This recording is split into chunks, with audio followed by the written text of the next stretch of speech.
Pikiran orang lain adalah suatu misteri seringkali bagi kita, karena apa yang mereka pikirkan seringkali tidak bisa kita pahami.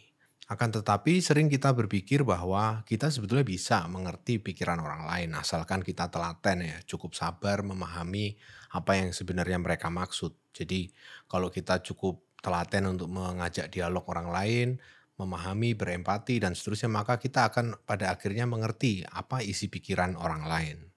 Akan tetapi filsafat menunjukkan bahwa hal itu sebetulnya tidak mungkin ya. Kita tidak mungkin betul-betul mengerti pikiran orang lain.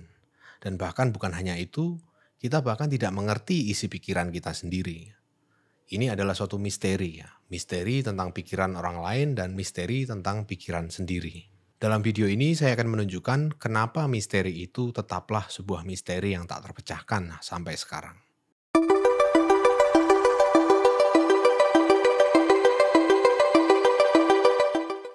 Kita seringkali mengandaikan begitu saja bahwa setiap orang berpikir dengan cara yang kurang lebih sama ya. Kalau saya bisa menyimpulkan bahwa langit itu biru dari pengamatanku atas langit, maka orang lain pun juga sama bisa menyimpulkan hal itu, gitu. Jadi ada asumsi atau andaian bahwa ya kita kurang lebih berpikir dengan cara yang kurang lebih sama lah gitu.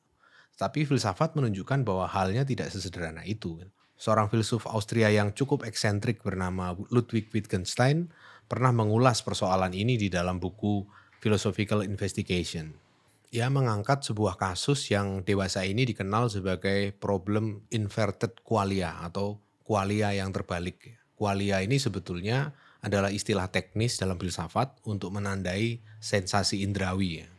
Misalnya kesan melihat warna merah atau merasakan panas atau mencium aroma tertentu, semua itu adalah qualia ya, kesan-kesan indrawi yang kita cerap lewat proses penginderaan kita gitu.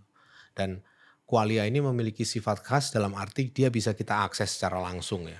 Artinya kalau kita melihat warna merah misalnya, maka warna merah itu kan hadir langsung di dalam kesadaran kita ya. Kita lihat dan kita sadari itu merah dan seterusnya. Akan tetapi muncul suatu masalah ya, yaitu bagaimana dengan qualia yang dipersepsi oleh orang lain gitu. Jadi misalnya kita sama-sama melihat meja ini ya. Meja ini berwarna putih misalnya seperti itu. Andaikan ini putih sempurna seperti itu. Masalahnya, betulkah apa yang kita sebut sebagai putih, meja ini putih ini adalah putih yang sama gitu.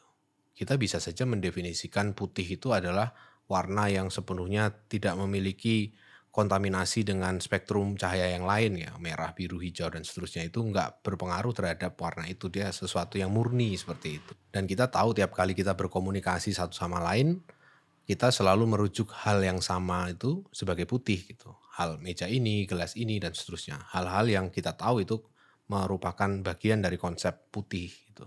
Demikian pula dengan warna-warna lain, merah, biru, dan seterusnya gitu. Nah artinya kita selalu berangkat dengan pengandaian tadi itu ya, bahwa semuanya kita anggap sama ya. Jadi yang saya sebut putih itu sama dengan yang kalian sebut putih gitu. Akan tetapi dalam arti tertentu hal ini sebetulnya kan tidak bisa dibuktikan ya. Kita tidak pernah punya pembuktian yang sifatnya objektif bahwa persepsiku tentang putih ini sama dengan persepsimu tentang putih ya. Di luar soal simbolisasinya ya, di luar soal pemaknaan bahwa putih itu artinya murni, sesuatu yang cemerlang atau segala macam itu ya. Itu kan embel-embel subjektif yang berbeda-beda tiap orang ya. Asosiasi warna ini dengan kesan-kesan psikologis tertentu. Tetapi fakta objektif persepsi tentang warna putih itu pun kan sebetulnya nggak bisa dijelaskan satu sama lain ya. Artinya kalau kita membangun suatu kasus katakanlah ketika seseorang menggunakan kata putih untuk menyebut hal yang dia anggap putih itu secara konsisten dan kebetulan penggunaannya ini cocok dengan orang lain, sedangkan sebetulnya apa yang dia sebut putih itu sebetulnya menurut persepsi orang lain itu warnanya ungu. Akan tetapi karena dia menggunakan kata putih ini untuk menyebut benda yang orang lain juga anggap putih, maka hal itu cocok kan. Artinya dari sini bisa disimpulkan bahwa tidak ada kriteria yang sifatnya objektif untuk menentukan apakah yang aku lihat itu betul-betul hal yang sama dengan yang orang lain lihat gitu. Jadi yang aku persepsi sebagai warna merah, putih, dan seterusnya itu belum tentu sama dengan yang kalian persepsi. Boleh jadi apa yang aku rasakan, sensasi yang aku terima dari suatu benda yang aku sebut putih, itu sebenarnya berwarna ungu. Jadi kasus inverted qualia atau qualia terbalik itu persis seperti itu. Yaitu ketika seseorang mempersepsi sesuatu dan mengenalinya sebagai warna ungu, tetapi dia menyebutnya dengan kata putih karena dia tahu itu adalah konsepnya putih, warna itu diasosiasikan dengan kata putih, dan orang lain yang melihatnya sebagai warna putih dan menggunakan kata putih untuk menyebutnya, di antara kedua kasus penggunaan ini nggak ada kriteria yang bisa memilah apakah, persepsiku sama dengan persepsi kalian atau berbeda gitu. Jadi ini adalah problem dari inverted qualia, tidak ada yang bisa memastikan. Jadi dari situ bisa disimpulkan bahwa pikiranku tentang warna ataupun qualia yang lain ya, kesan-kesan indrawi yang lain, itu tidak bisa nyambung dengan pikiran kalian tentang hal-hal itu gitu. Aku nggak bisa mengerti pikiran kalian tentang hal itu, dan kalian juga nggak bisa ngerti pikiranku tentang hal-hal itu. Contoh lainnya dikemukakan juga oleh seorang filsuf dari Amerika bernama Willard van Orman Quine. Dia mengangkat sebuah kasus penggunaan bahasa tertentu oleh katakanlah suatu suku di hutan mana seperti itu yang menyebutkan kelinci itu sebagai gavagai. Ketika seorang antropolog datang menanyakan apa itu binatang itu, si orang dari suku itu menyatakan bahwa itu gavagai. Nah, orang antropolog ini lalu menganggapnya, oh maksudnya kelinci gitu. Akan tetapi menurut Quine, siapa yang bisa memastikan bahwa yang dimaksud gavagai oleh si masyarakat atau suku itu sebetulnya bukan kelinci, tetapi keseluruhan bagian yang tidak terlepas dari seekor kelinci. Istilahnya itu undetached rabbit part gitu ya. Jadi keseluruhan bagian part dari rabbit itu yang tidak terdetach ya, tidak terpotong-potong, tidak terpilah-pilah gitu. Jadi sesuatu yang utuh gitu. Nah, itu kan dua konsep yang berbeda ya. Yang satu kelinci, yang satu undetached rabbit parts. Jadi keseluruhan bagian kelinci yang tidak terpotong satu-satu itu. Ini berbeda ya dengan kasus yang muncul di film The Arrival misalnya. Film populer Hollywood itu di mana seorang protagonis yang seorang linguis ya, ahli bahasa itu menceritakan suatu kasus penemuan bahasa aborigin oleh orang Inggris tentu saja, dalam konteks ini Australia, ketika suku aborigin itu ditanya tentang apa binatang itu dan orang aborigin bilang bahwa itu kanguru. Yang dimaksud oleh orang aborigin itu sebenarnya bukan kanguru si binatang itu, tapi melompat itu namanya kanguru. Sesuatu yang melompat gitu.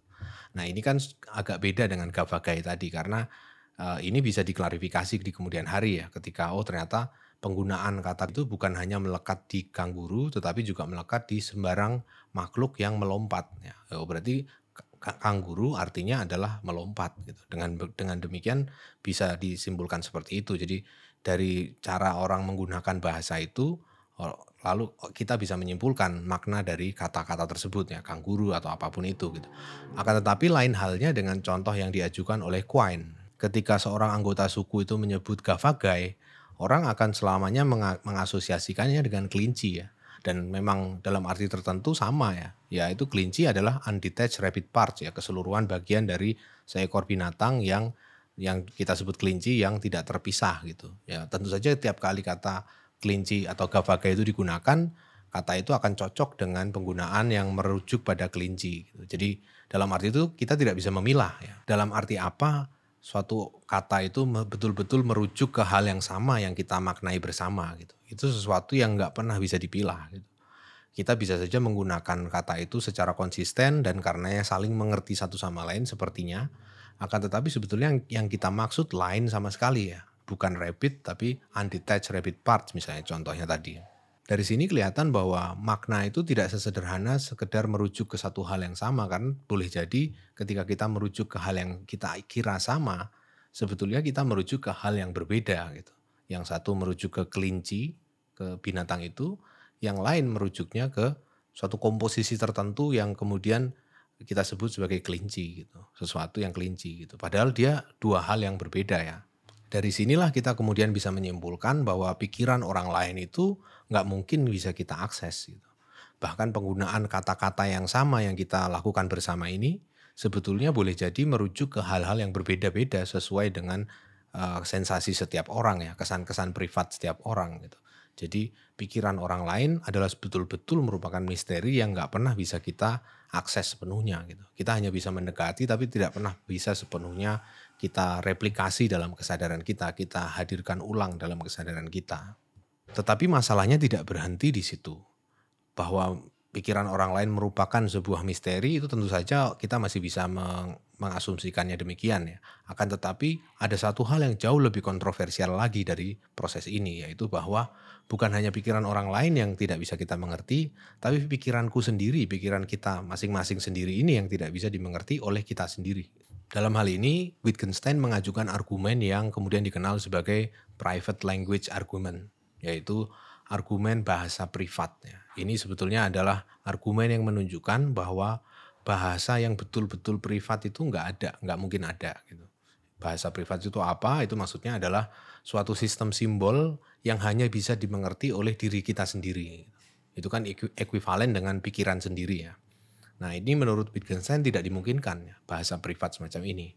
Dia membangun satu contoh kasus ya. Misalkan seorang terdampar di satu pulau sendiri gitu ya, nggak ada orang lain, udah bertahun-tahun di sana, dan dia kemudian mulai mengembangkan bahasanya sendiri. Misalnya ketika dia merasakan sensasi tertentu, entah itu rasa sakit atau rasa gembira atau apa, dia tuliskan S ya. Dia tulis S di buku catatannya dia gitu. Nah penggunaan kata S untuk merujuk pada sensasi yang dia rasakan itu sesuatu yang bisa dikatakan bahasa privat kan. Hanya dia yang tahu apa itu S. Tapi betulkah dia tahu apa itu S ya? Apa itu simbol S? Apa yang selalu dirujuk oleh simbol itu? Sebetulnya tidak juga gitu. Karena boleh jadi ketika tiap kali dia menggunakan kata S untuk merujuk sensasi yang dia rasakan, itu sebetulnya bisa jadi merujuk ke hal yang berbeda ya, sensasi yang tidak persis sama. Kenapa demikian? Karena dalam urusan sensasi privat, perasaan privat, sensasi yang kita rasakan dalam diri kita sendiri, itu benar dan salah itu tidak berlaku. Tidak ada kriteria ketepatan yang bisa digunakan untuk mengukur apakah suatu simbol yang privat itu bisa merujuk secara pasti ke satu sensasi privat. Argumennya adalah bahwa ketika kita merasakan sesuatu yang kita rasakan secara privat, maka di sana kita tidak akan bisa memilah apakah itu perasaan betulan atau perasaan yang cuman kelihatannya ada gitu. Ini kan nggak bisa dibuat pembedaan seperti ini ya. Kalau kita terhadap sesuatu yang eksternal bisa ya, kita bisa melihat misalnya bahwa di luar sana ada meja atau di luar sana tidak ada meja, kita punya ukurannya, yaitu ya dunia di luar sana ya, yang kita tunjuk ini. Akan tetapi perasaan tidak demikian ya. Contohnya adalah rasa sakit misalnya, pain. Ini dianalisis panjang sekali oleh Wittgenstein ya. Dia menunjukkan bahwa sebetulnya ketika kita bilang saya sakit, maka pernyataan ini tidak punya rujukan eksternal ya. Artinya tidak ada ukuran yang menentukan apakah pernyataan ini tepat atau tidak tepat untuk saya gunakan. Karena rujukannya adalah ke perasaan saya sendiri gitu.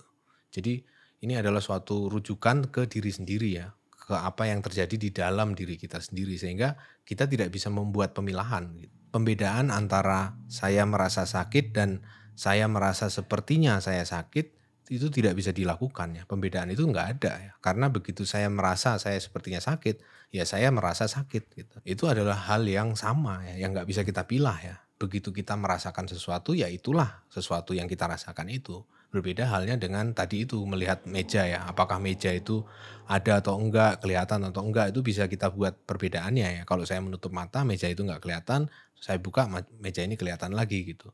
Tapi kalau terhadap perasaan yang internal ya, sensasi privat itu sesuatu yang tidak ada kriteria benar salahnya gitu. Tidak ada kriteria ketepatan dari penggunaan suatu kata, suatu predikat terhadap sensasi yang kita rasakan itu. Jadi merasa sepertinya sakit dan merasa sakit itu sama.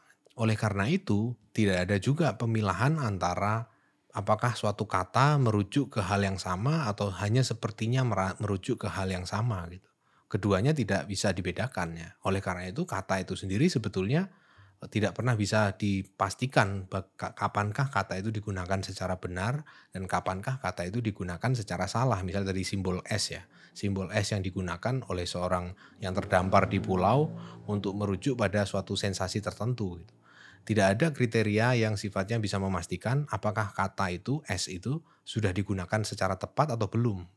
Nah ini adalah argumen yang menunjukkan bahwa bahasa privat tidak mungkin ada ya. Karena kata itu bisa bisa digunakan untuk merujuk ke apa saja ya. Karena kita nggak bisa membuat pemilahan-pemilahan antara yang sepertinya, yang kelihatannya, dan yang sebenarnya dalam hal sensasi privat. Jadi disinilah misterinya. Bukan hanya bahwa pikiran orang lain, tetapi juga bahkan pikiran kita sendiri itu tidak bisa kita mengerti sebetulnya. Tidak bisa sepenuhnya tampil secara transparan di hadapan kesadaran kita gitu. Kita hanya bisa menggambarkannya atau melakukan usaha untuk mendeskripsikannya, tapi tanpa sepenuhnya bisa menghadirkan kriteria pemaknaan yang jelas atas pikiran sendiri. Jadi dari sini bisa disimpulkan bahwa kesan tentang adanya aku yang utuh, yang tak terbagi ya, individu dalam pengertian harfiahnya, sesuatu yang indivisible gitu, itu adalah sesuatu yang ilusi sebetulnya. Tidak ada akses transparan ke diri sendiri karena persis itu tadi, bahwa apapun yang kita gunakan untuk membaca pikiran kita, simbolisasi, bahasa apapun itu adalah selalu sesuatu yang bisa saja merujuk ke apa saja yang kita alami. Tidak ada kriteria bagi ketepatan simbolisasi tersebut gitu. Apakah dia berlaku benar ataukah salah, dan oleh karena itu simbol itu gagal sebagai simbol. Dia tidak membahasakan apapun sebetulnya. Dia hanya menyebutkan suatu rujukan yang berubah-ubah setiap saat tergantung dari pengalaman privat kita. Dengan kata lain, kita tidak bisa mengakses apa sebetulnya yang kita rasakan. Karena untuk mengakses itu kita kan lewat bahasa. Dan oleh karena itu, pikiran sendiri tidak mungkin kita mengerti. Kita hanya bisa mendekatinya atau menggunakan penggambaran-penggambaran, tapi tidak pernah bisa betul-betul mengakses diri secara transparan, seperti dalam bayangan banyak orang. Dari situ bisa disimpulkan bahwa kesadaranku, kesadaran diri, self-consciousness adalah sesuatu yang ilusi. Kita nggak pernah punya sesuatu yang disebut sebagai kesadaran diri kalau kita mengartikannya sebagai akses transparan terhadap keseluruhan pengalaman privat kita yang sadar ya, yang kita sadari lewat bahasa, yang kita ungkapkan lewat bahasa dan seterusnya. Bahkan kalau itu adalah bahasa privat.